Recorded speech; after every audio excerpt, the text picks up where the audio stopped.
Ingeta. Merci beaucoup. Avant tout, je tiens, et du fond du cœur, à remercier toute la communauté congolaise de Londres et de Grande-Bretagne pour l'accueil véritablement exceptionnel qui m'a été réservé aujourd'hui. Je ne l'oublierai jamais. Mais, vous savez, ce n'est que la seconde fois dans ma vie que je viens ici à Londres, mais c'est vrai que grâce à votre ferveur, votre soutien et ce qu'on peut appeler un amour, j'ai vraiment l'impression de rentrer à la maison et d'être ici avec vous en famille. Donc, vraiment un tout plus grand merci. Et je crois que c'est réellement ici et partout dans le monde que le cœur du Congo libre vit grâce à la mobilisation de l'ensemble de la diaspora.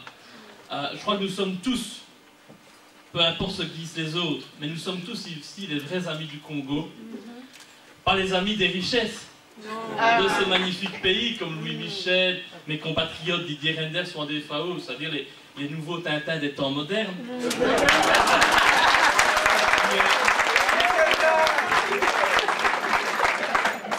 Nous sommes en fait ceux qui souhaitent libérer le Congo, qui, et je l'ai déjà dit, si vous m'avez déjà entendu sur Internet, sur les différentes vidéos, aujourd'hui le Congo est devenu un hard discount à ciel ouvert, eh bien, où la communauté internationale a le droit de se servir allègrement, gratuitement, à une seule condition, c'est de soutenir l'individu qui se prétend président alors qu'il n'en a ni les capacités intellectuelles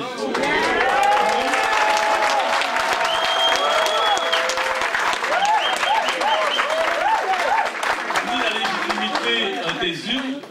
Ce président usurpateur, illégitime, tricheur et génocidaire. Et voilà, je dois encore de me faire un ami.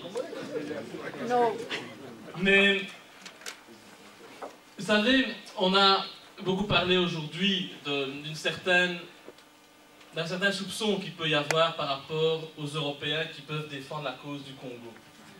Et ce soupçon, je le comprends, parce que ça fait des années que de nombreuses personnes se disent être vos amis et qu'en attendant, ils n'arrêtent pas de piller votre pays, de soutenir des pouvoirs qui assassinent la population, qui violent les femmes, comme on l'a dit.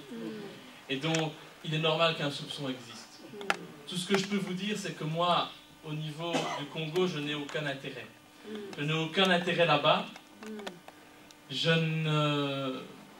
n'y ai jamais été d'ailleurs, malheureusement. J'espère que je pourrai y aller un jour. Ça voudra dire que le pouvoir a changé de main et que le Congo sera libéré. Mais je crois qu'il y a un véritable problème au niveau de la mentalité des Européens, des Occidentaux. C'est qu'ils considèrent toujours aujourd'hui que la démocratie c'est bon pour eux, mais c'est pas bon pour l'Afrique. Et c'est encore moins bon pour le Congo parce que le pays est trop riche.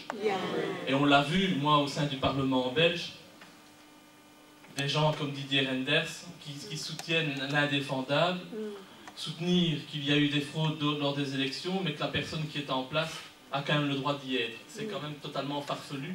Et surtout, une telle chose ne serait jamais possible en Europe.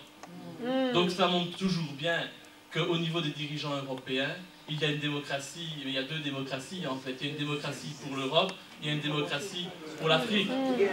Et comme j'ai déjà entendu au sein du Parlement, c'est vrai que de nombreux responsables occidentaux estiment que bon, la démocratie, c'est pas vraiment pour l'Afrique.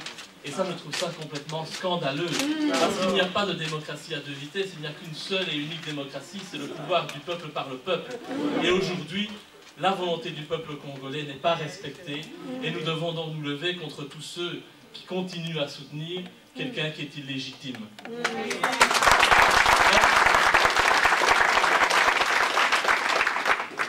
Ce qui me concerne, c'est vrai que je suis en politique depuis de nombreuses années. J'étais membre du MR, ce fameux parti belge qui a soutenu Kabila et qui continue à le soutenir aujourd'hui.